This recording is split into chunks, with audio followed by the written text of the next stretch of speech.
And then this is Frontier Africa Report live streaming to wrap up the first day of the Africa CEO Forum here in Abidjan, the Ivorian commercial capital. Of course, it's the exhibition center, so it's all paneled up. So it's getting a little bit shaky as I see folks move around me here at the venue. Again, today has been a very interesting and a very all-engaging day to get the two-day conference started, because the main conversation was about how to get Africa's sovereigns to get the economy up and running. But again, more importantly, is the fact that the role that the private sector would play. So from infrastructure to education to healthcare to digital technology to a whole lot of issues around agriculture and food production, the global supply chain. The panel that we've covered today focused on a number of areas.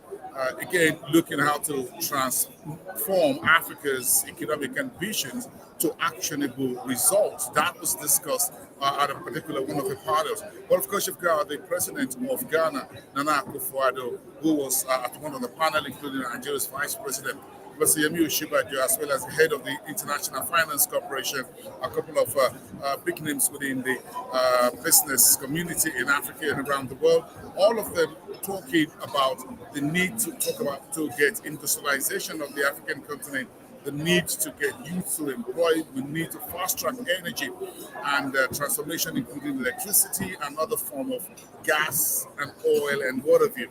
So it's a whole lot in the basket being discussed today and again tomorrow, when there'll be a bit of other panels as well. Then you've got a whole lot of exhibitors here around me, from Huawei to MTN to those Lagos Free Zone, who are talking about special economic areas across the continent where to invest in.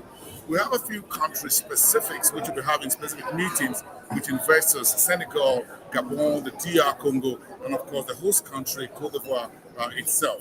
This business forum is the first time in about 3 years since the pandemic started that CEOs in hundreds and thousands are flying out of their various countries across the continent and around the world to come together to Abidjan here to meet and look for business opportunities, strike new deals, find out what's been going on with everyone, how to weave their way out of the pandemic, and of course the emerging geopolitical crisis in Eastern Europe. So for today, we've looked issues in new path for African economic prosperity, the role of industrial transformation on the African continent, and the path out of the pandemic, and the geopolitics for the African continent. So the conversations have been very wide-ranging, but again, tomorrow will be another day in which there will be a few more panels that will focus on some of the areas, including youth and women as well, bringing them into the entire conversation while Africa is creating a new path for economic prosperity. We'll be reporting here for you throughout the 2 days of the Africa CEO Forum here in Abidjan. I am Hossein Amofaye. I'll see you next time.